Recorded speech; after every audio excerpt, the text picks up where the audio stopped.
Should I go now? Or, yeah. Did you have a question? Yes. Actually, I have two, but I will make them separately, and then a last, just like a comment. The first question I have is related to this curiosity. For example, that people from in Okinawa in Japan are very famous because the oldest generations used to have the longest longevity known on Earth.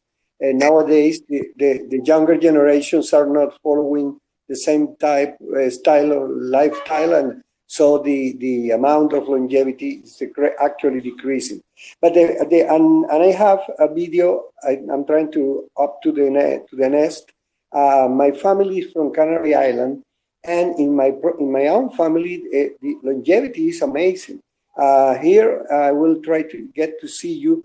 I try to get you to see. Sorry.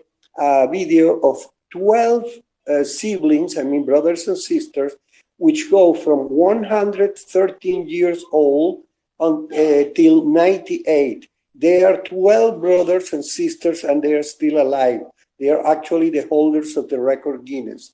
And there is a nice video of them entering into a special event there in Canary Islands, making some homage to them.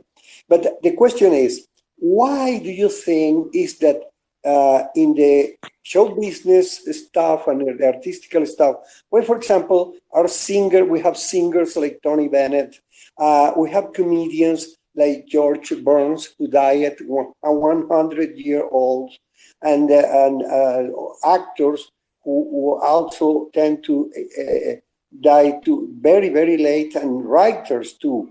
I think comedians, actors, writers, and singers, they are in that list. I mean, here we have cases, for example, an Uruguayan comedian, Juan Verdaguer. He died on a stage, telling jokes when he was 97 years old, and he's very famous for that. So, do you think there is a relationship in this kind of art? It's like humor, even painters, because Picasso, for example, died, and painters tend to die at a very old age. That would be the first question. Okay, so if I understood your question, Carlos, it was that do we think that say a comedian, for example, because they are laughing a lot and telling jokes that helps induce longevity? Is that what your question is?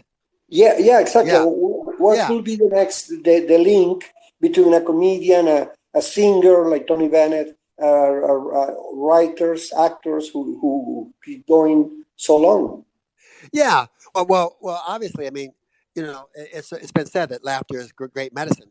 I mean, yes, it definitely plays a part. All that. I mean, the joy of life is actually the elixir of helps keeps us going. I mean, it's very, very important. I mean, too many people discount that, and so they struggle in survival. I'm always saying, hey, we need to get out of our survival mode and get into the era of creativity. And these people are creative, and so they have purpose in their life. So it gives them a greater will to live. And I think laughter helps build your immune system on that level. Now, is that enough? I mean, by the way, yeah. I don't want to forget this. I happened to be in Los Angeles in 1993 as a correspondent from the TV station. I was working here in Venezuela, and George Burns did announce. I went to the Century City, I guess it was called, in Los Angeles, to an event where he was announcing that he has just signed a contract with the Caesar Palace in Las Vegas to hold. He was I don't remember how old he was. I think he was like 94 at the moment, for celebrating his 100th year in that Caesar Palace Hotel. And the main show business reporter from the LA Times asked him, hey, you're still 6 years away from that event. Do you think it will be possible? And the answer of George Burns was, well, if that Lucy Hotel is still working by that date, I don't see why we cannot do it. Isn't that great? That's true. That's great. That's great. Yeah. Yeah, yeah. Well, all those things, purpose matters in creativity. That's why I always say, Mhm. hey, have a purpose in your life. It gives you greater strength and resolve to achieve what you want to achieve, and the joy of that. But at the same time, Carlos, it's not enough. I mean, it's a key factor, but as you may gather, we're after super longevity, Yeah, I unlimited know, lifespans. exactly. Yeah, and so it's And that leads me to my short term. yeah. Go ahead. We're talking about super longevity, precisely in this era, in this moment when we are coming from the 2 or 3 years of everybody, a lot of people, and somewhere in the world talking every day about the Great Reset, which has, involves a lot of disappearance of a lot of older people because they are a charge, they cost money, they are not productive, and all that happened. So what do you see? I mean, how do you cope with that? I mean, because I think it's just like a super longevity is a wonderful idea, but it was better 10 years ago before what we are living now, if you get my clue. Okay, so if I gather what you're saying, that you know that there's a concept of what you call the reset to get rid of get rid of old people. Well, that's a that, in simple terms, in simple terms, that's pretty macabre to say the least. I mean, to me personally, it's a ridiculous approach. I mean, this is what's always gone on though, the devaluation of people who are older that we do in this society and many societies. Not every society does that, Yeah, I know, I but know. the whole thing is super longevity is about living with vitality and strength, no matter how old you are, and that's what we're getting at. Okay, the other you're talking about is totally from a mortal consciousness and how people think, but from an immortal consciousness and immortal thinking. Okay, the value of human life is never limited to how old you are, and there's no discrimination.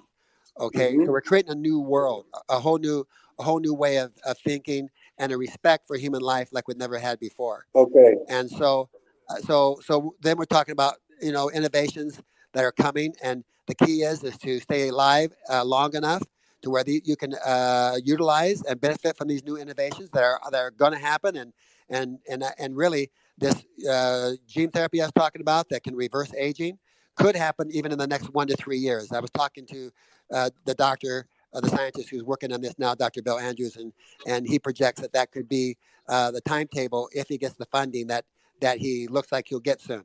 Okay, so that's just one of them. But No. it's a whole new world of vitality and strength. Okay, and where everybody is valued. And this other, in simple terms, is just limited thinking from a mortal Yes, consciousness. I know of that because I had twice retina detachment, and I thank God was a pretty very good surgery, and my eyes are okay now. And I got to know from these very informed doctors that there are incredible advances in China, in Japan, regarding artificial retinas for making people see, even people who are blind, birth Yeah, blind. yeah, And all kinds of new great innovations are coming down the line. So yeah, stay alive long enough to benefit from them. that's incredible. Yeah. And Hey, by the way, Carlos, I here in Scottsdale, I have a bunch of Venezuelan friends. I heard you say you're from Venezuela. A bunch of people. They came over. They moved here from Venezuela to here to Scottsdale to be involved with us here. There's about 15 of them oh, that came over oh because they wow, because they were they were great. they were yeah yeah they were super longevity enthusiasts, and they wanted to be involved here, in the center here. So they moved here, and they're just great. They've been a great addition to what we're doing here.